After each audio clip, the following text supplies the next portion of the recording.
A pleasure to meet all at last, and welcome back once again to HJN Season 5. So for this instance, while I have been talking a good amount about franchises of all sorts, mainly cultural icons that have become very popular over the years and earning a good amount of money or critical reception. Of course, popular votes are also a good reason to have accommodation with this so-called sub-series here, but really what this is a good marathon session worth of having a number of other things to talk about, since over the years I have talked about things like Marvel, Transformers, Detective Comics, Heroes and Villains, plus Ninja Turtles, just to name a few. So it only seems fitting that we get to talk about another well-known franchise, Star Wars. And yes, I have had some talks about Star Wars in the past, mainly in the form of some video games and a few other known blatant references. Throughout HJN history, while I have had a good amount of time to talk about Star Wars, it's time we talk about it as a whole. Alright, so George Lucas, starting off in the 1970s, with the likes of Episode 4 being the first major blockbuster to be released and causing a massive amount of success in critical reception, with cast members like Carrie Fisher, Mark Hamill, and of course Harrison Ford. Just to name a good, small chunk of what the movie had to offer cast-wise. But what Star Wars truly excelled at was just the fact that it established unique fictional lore. And lore is something that has really intrigued the minds and bodies of many people alike. In fact, if one were to talk a bit about the official Star Wars fandom, which has been around for many years now, many people could tell you that by this point, there's a lot worth talking about. A lot of planets worth discussing, from Tatooine to Alderaan, and of course, the many other aspects about Star Wars as a whole. The stories that have been established so far within the main continuity of 9 films, from The Phantom Menace all the way up to The Rise of Skywalker. Now granted, even though the last trilogy of films was a sequel trilogy starting from 2015 with Episode 7, The Force Awakens, and ending in 2019 with Rise of Skywalker, some people might have some blatant disregard for this, preferring to just simply live with the ending that the franchise gave us with Episode 6, Return of the Jedi from 1983. And of course, the prequel films were something that somebody had some criticism over the years just as well. And it's not just because of the fact of the infamous Skywalker cliche. I mean, if you remember, people were talking about how Jake Lloyd, a child actor who was famous for films, not just in Star Wars, but other films as well, like Jingle All the Way. Lloyd, unfortunately, had ended up in some criminal discussion. Hayden Christensen, whom also played the character Anakin Skywalker over the years, would also eventually turn out to have a not-so-great career over the years, and we haven't heard a lot about him since then. But, of course, we could even talk a bit about the actor who played Darth Vader in Return of the Jedi, in which that after the defeat of Emperor Palpatine, Vader's mask is removed, thus allowing Anakin to die in front of his son, Luke Skywalker. So, I feel like that all that stuff there is just the icing on whatever ginormous cake that people have managed to create, thanks to a number of discussions, a number of conspiracy theories, and plenty of other stuff here that I could spend days talking about. But generally, here's how the story goes. In chronological order, of course, because that's usually how it works, right? The Phantom Menace starts things off with a small boy on Tatooine known as Anakin Skywalker. He unfortunately has himself some parents whom, while we haven't heard much about his father, it's somewhat believed that because his mother is only with him, they've led to the belief of him being born from immaculate conception. Meaning, no father was needed. So, enough about that. He is apparently enslaved on Tatooine, working on the clock, and Watto, whom is basically his boss, if you will, he puts him up for sale as strangers from the Jedi Order, Qui-Gon Jinn and his apprentice, Obi-Wan Kenobi, land on Tatooine and find the midichlorian count is around 200. This apparently means that Anakin Skywalker is a rare breed whom is essentially eligible for usage in the Jedi Order. And while his mother's apparently okay with a lot of this stuff, the fact that the so-called space cult and this stranger is going to whisk him away, there is one ramification though. He's got to win a pod race, in which Anakin had to fight off against one of the most brutal racers in the sport, Sebulba. And while he does so, even getting to the Jedi Order seemed to be a bit of a chore in and of itself, because some of his time spent with the Jedi Order was mostly under the tutelage of Qui-Gon Jinn and Obi-Wan Kenobi. But what really sets things apart for him, and what also would set up things to come, is that Anakin unfortunately goes onto a Naboo starfighter, which is considered to be one of my all-time favorite crafts of all of the spacecrafts available in Star Wars history. Skywalker not only pilots the starfighter, but the Naboo starfighter is also used to take down a massive space station.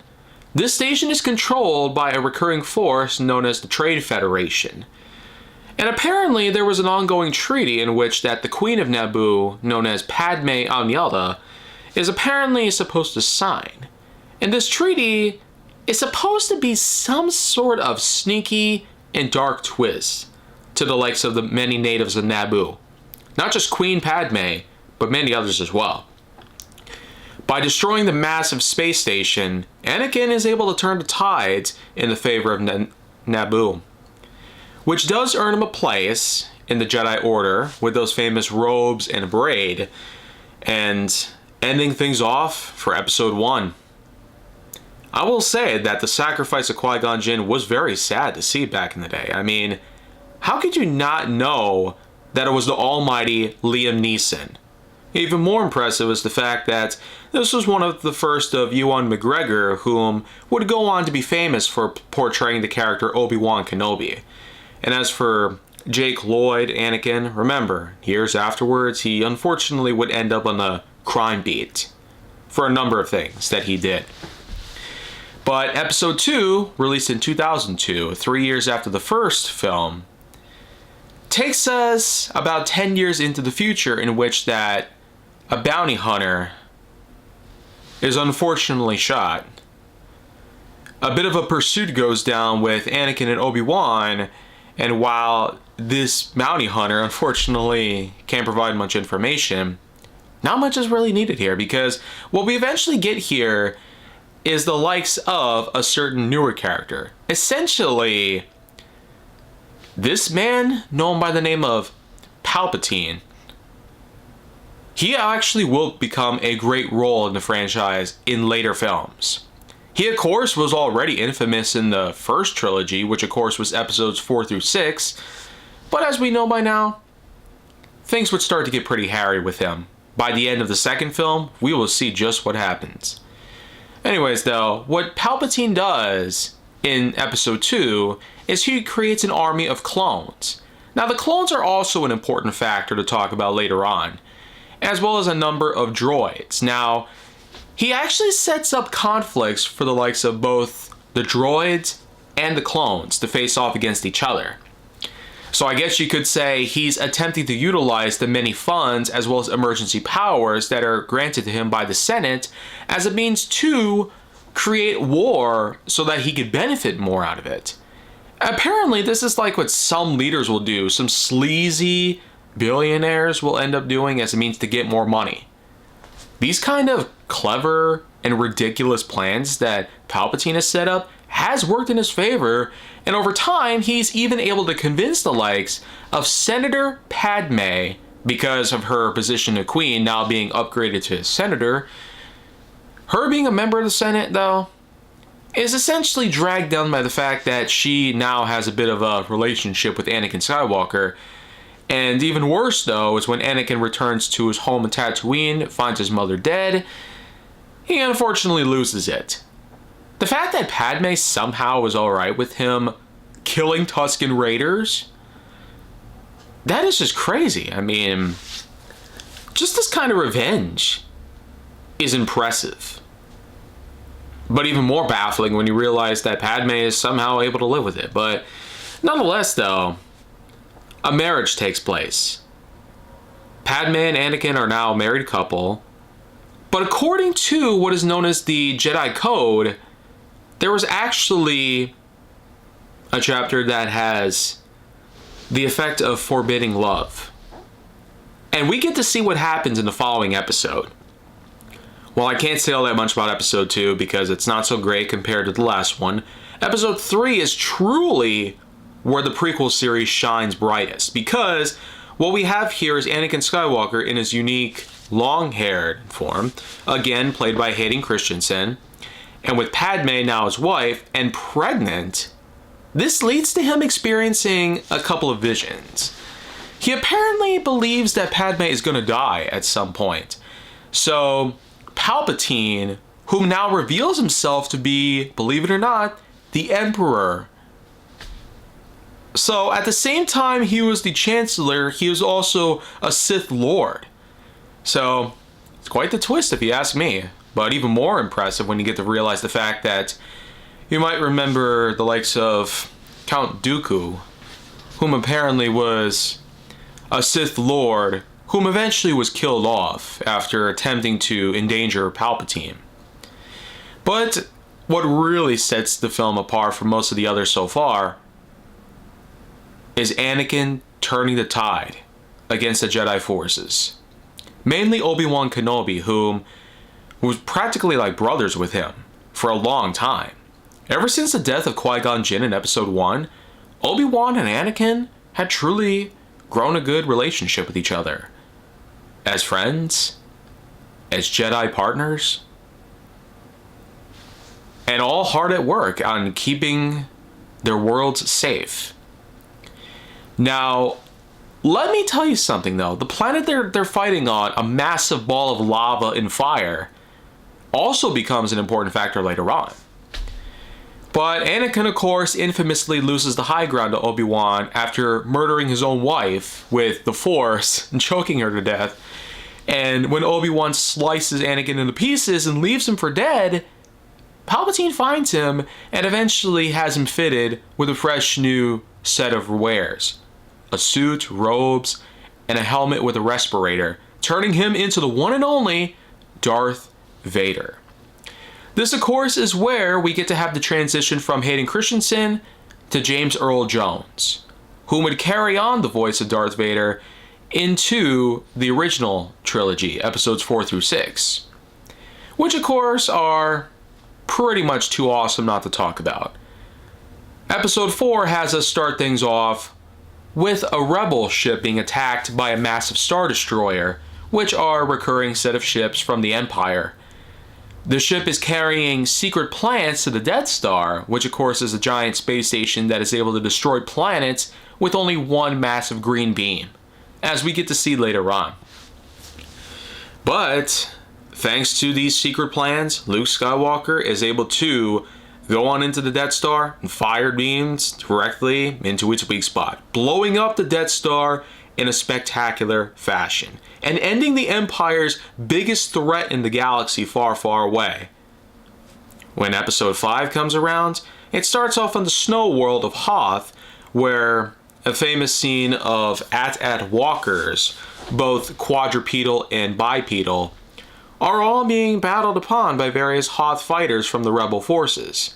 Darth Vader, of course, would come back, despite losing that massive assault against the Death Star when he got dizzy and floated away in his own ship. But the reason why Darth Vader is now around this time, though, is because apparently that fighter that took out the Death Star was somebody that he thought he'd recognized. Palpatine informs him that it is, believe it or not, his own son, Luke Skywalker. Yeah, I hadn't really mentioned that part already. Padme had 2 children when she was essentially choked to death. And when they were both born, she basically kicked the bucket entirely. And Luke and Leia, as they were known as, basically grew up to be pretty much their own well-known people, with Luke Skywalker basically being a member of the Rebels and Leia being the princess, basically serving up as her own royalty position. But we don't exactly get much of an explanation about that otherwise, other than just her name being Princess Leia. But that actually is explored in the likes of The Mandalorian, believe it or not. But we'll get to those in a bit. Other than that though, episode 5 ends things off with the likes of a visit from Lando, as well as his floating city, and eventually an all-out showdown against Darth Vader. So, I feel like it's enough said on that whole point. Episode 6 though, just as impressive. We have ourselves the world of the Ewoks, mainly being the visited, placed by the Rebels, as well as some Force-related stormtroopers. And it does seem that with every new film that comes around, there's a new set of clones or stormtroopers, as it does seem that the clones have evolved into the stormtroopers, basically becoming the well-known enemies of the likes of the Rebels. A huge part of the Empire is of course composed of stormtroopers, all wearing the same white suits and carrying powerful blasters. Still though, by the end of the 6th film, we do get ourselves an impressive defeat of the one and only bounty hunter known as Boba Fett, whom did keep around Han Solo in a carbonite cube until he was thawed out of it, after a little visit to Jabba the Hutt's palace. And of course, an infamous encounter with the Rancor would take place, which also, believe it or not, comes back in more recent years.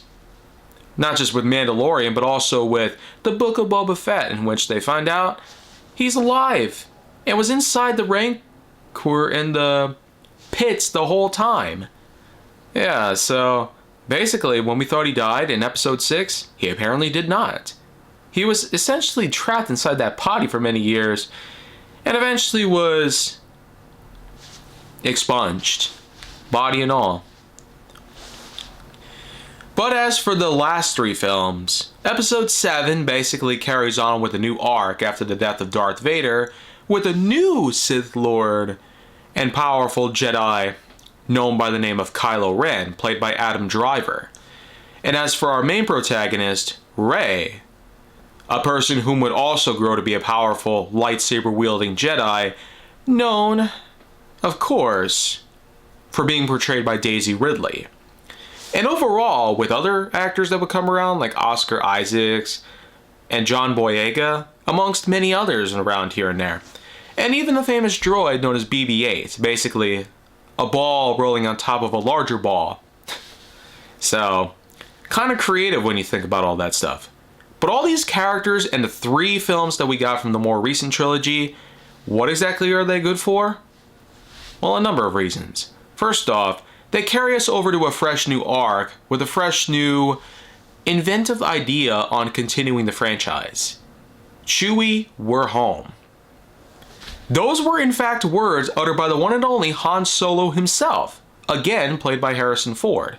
And Chewbacca, of course, would come along for the ride too, because that was his companion after all.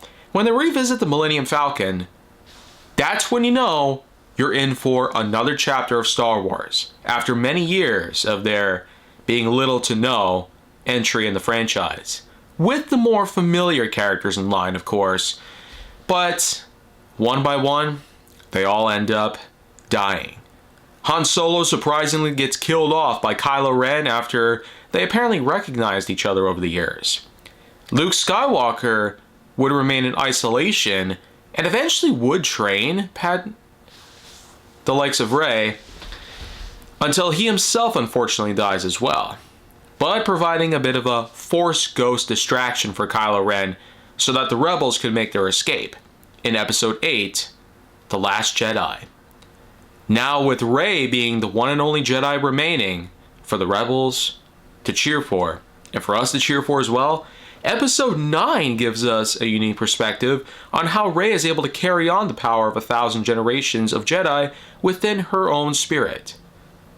She's able to take on Kylo Ren yet again, despite him supposedly being more powerful by this point. The real powerful enemy, though, that they had to watch out for is Emperor Palpatine. Yeah, so apparently he had come back after being killed off by Darth Vader in episode 6. How exactly did he live? Well, it was a mixture of cloning, dark science, and a number of other unique things. In fact, one of the main antagonists other than Kylo Ren was known as Supreme Leader Snoke. He, of course, was actually made through the process of cloning, and despite his power, he easily got sliced through thanks to Kylo Ren basically surprise attacking him from the rear. That alone was impressive, but in terms of Emperor Palpatine, all he does is he sucks the power out of the likes of Rey and Kylo, and essentially restoring his own body and life, leaving his life support in the process, and even taking on some impressive new threads. But still, his unlimited power, while it does do what it can, Rey is able to grab a hold of not only her own lightsaber, but Kylo's as well. She's able to deflect the lightning blast back at Palpatine and blow him up.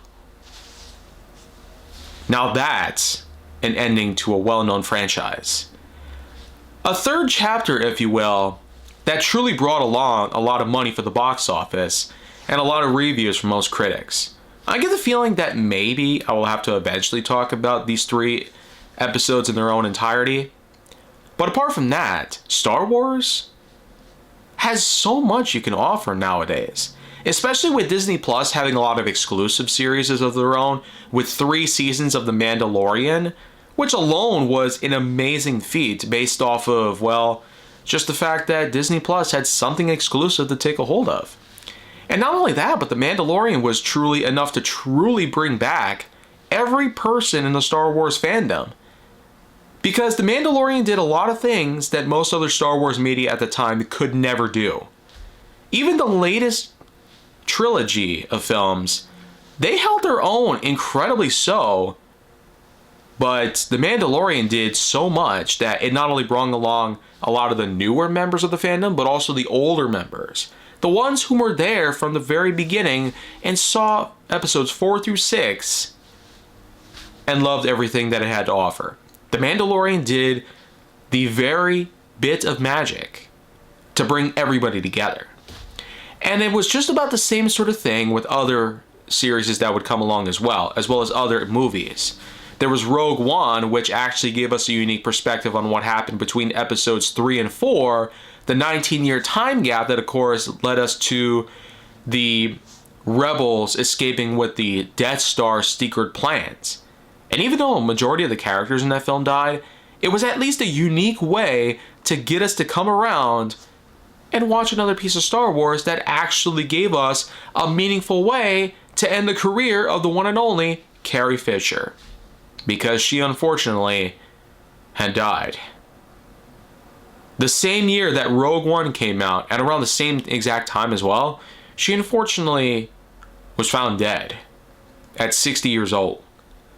And the fact they were able to get footage for her for episodes 8 and 9 of Star Wars, I guess they had to have thought it through. Or maybe they used the art of digitalization to create a copy of her, or a clone. Kind of in the same matter as how Palpatine was cloned. But it really does make you think.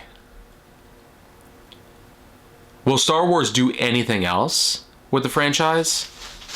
Could they actually make it even better? Maybe. There, of course, was even the Star Wars land at Walt Disney World Orlando, which we visited, by the way, back in 2024. So it was a unique experience and all that. And I even got to meet up with some Star Wars fanatics out there. And I kid you not, at one point, had Papa John's Pizza there once. And one guy actually showed up and wondered if I was eating a royal recipe. I just simply went along with it and told him I was. But you know what? That's the thing about Star Wars. Like most other forms of media and pop culture, this is a unique piece that has allowed for people to truly transform their life and essentially dwell on into the world of fiction like no other. If you thought Harry Potter and Star Trek, which technically had to have some influence with Star Wars, because let's be real here, both franchises, Star Wars and Star Trek, had their own shape in terms of space exploration, galactic conflict, and resolutions between various parties, and of course, the meeting, greeting, and understanding of each other in a cultural manner. While Star Wars is more of the idea of war, basically being the likes of the answer to many problems, Star Trek did things on a more peaceful level. And was a lot older than Star Wars as well. About a decade older, to be specific.